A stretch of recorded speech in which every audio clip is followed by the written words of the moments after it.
It's Friday, November 20th. Welcome aboard to this edition of Barnstable Today. I'm Kevin Friel. And I'm Len Gubio. We'd like to remind you right at the top that the meetings we cover are available on demand at the town's website, www.town.barnstable.ma.us. The Zoning Board of Appeals heard a hearing on Wednesday evening for a company to put up some radio receivers on the tower, the current existing tower, at the service road on West Barnstable. Let's see what happened. I assume it's Flow TV or FLO TV, Inc. Media Flow USA, Inc., a subsidiary of Qualcomm, Inc., has applied for a modification of variances number 2002-34 and 1989-21. The modification seeks to operate additional wireless communications on the existing communication tower and provide for the installation of additional antennas and necessary ground equipment at the base of the tower. The property is addressed as 1731 Service Road, West Barnstable, and is shown on Successor's Map 194 as parcel 010, W00, and T00. The property is in a Residence F zoning district. Okay, sitting on this will be the regular members, Bill, myself, Michael, Craig, and Brian. Okay. Is there someone here representing Flow TV? Please come up and... Hello. Good evening. Scott Curry, representing Flow TV. Okay. Okay, would you like to tell us about this? Sure. We're seeking a modification of an existing variance to permit a co-location of communication antennas to a property on, 1731 Service Road. And it goes back to modify a variance from 1989 and one from 2002. Okay. And could you tell us what you're seeking to do? Sure. We're going to co-locate, planning to co-locate on the tower, and we're actually placing one UHF antenna and two TV dish antennas on the existing tower with associated equipment shelter. Okay. Have any more to present? You want to tell us where you've been so far? Mr. Curry, you've been to site plan review? Yes. Correct. And we do have a letter of that approving the proposed development in our file. You submitted a structural analysis. Indeed, yep. And can you just walk us through what the conclusions for that? Sure.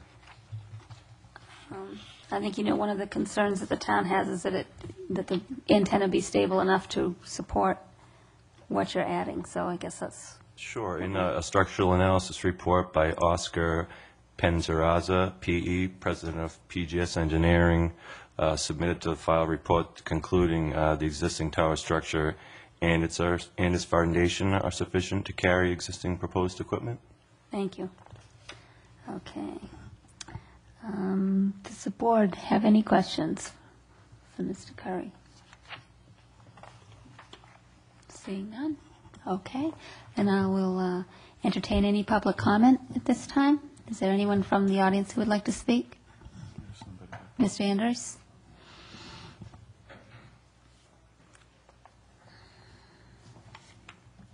Yes. Name is Dick Andres. I live in Centerville. I'm an abutter to this property. And originally when it was put up was for 150 feet, and they went and decided they needed another few feet, so they went to 160. We had very little problem with reception on television. We're on an antenna in our attic. This past Sunday, I got channel 58 since we went to high definition. On Monday, it was 2, 4, and 58. Tuesday, it was 4, 5, and 58. And today, somewhere here, flip it over. We have channel 5 on and off, 4 comes in complete, 25 is on and off, and 58 is the only channel we receive. Now, I'm not familiar with where they're putting this on here or anything else. However, it's not supposed to interfere with our reception. I was wondering who I can contact about improving our television. You know, my wife likes to get up in the morning, make the bed, and watch the news, and she can't do it.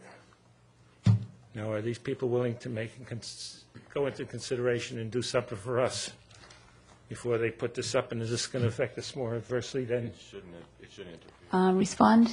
Yes, from what I know, the towers that exist, all the wavelengths that are currently transmitting shouldn't have any interference on any television that I know of, or there would be court orders and things to stop interference, you know, as it stands.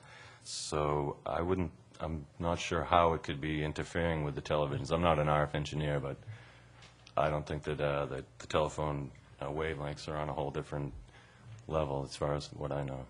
Okay, so all the antennas that you have are for telephone? Yes. Okay. Is there any further questions? You ever had any complaints? I mean, No. nothing filed? The closest thing I've heard to a complaint has been from the two-way radios, and they fixed that, and that's a different company. Sure. My name is Josh Delman, also representing Flow TV. Sorry Hi. to be late. That's okay. But as I understand, there's existing interference being That's what we've heard tonight, yes. Possible interference from a neighbor. Okay, so just for the record, if it's repetitive, I apologize again. But Flow is licensed by the FCC to provide this service, this mobile TV service. Those frequencies are analyzed and allocated in a way so that they won't interfere with the typical commercial TVs and things of that nature. So if there's an existing condition that is creating interference, you know, we can certainly go to the tower owner, Crown Castle in this case, and let them know that there's an issue, and have them, as Mr. Florence said, run a study that would indicate that everything's in order. Typically, it's common today that there's an annual certification of the site, which Okay. we'd be happy to have as a condition as well, that everyone certifies that they're still in compliance with their license, so that there should be no interference issues as that'd be a condition acceptable to us as And well. how would you vote? In favor. In favor. In favor. I vote in favor. In favor. Okay. It's unanimous. You got the modification. And Mr. and Mrs. Andrus, you did hear the conditions, so they'll be analyzing that for interference. As you can see, the Zoning Board of Appeals granted the permission for those people to put up their radio receivers. Thanks for joining us on this edition of Barnstable Today. Have a great weekend. We'll catch you right back here on Monday.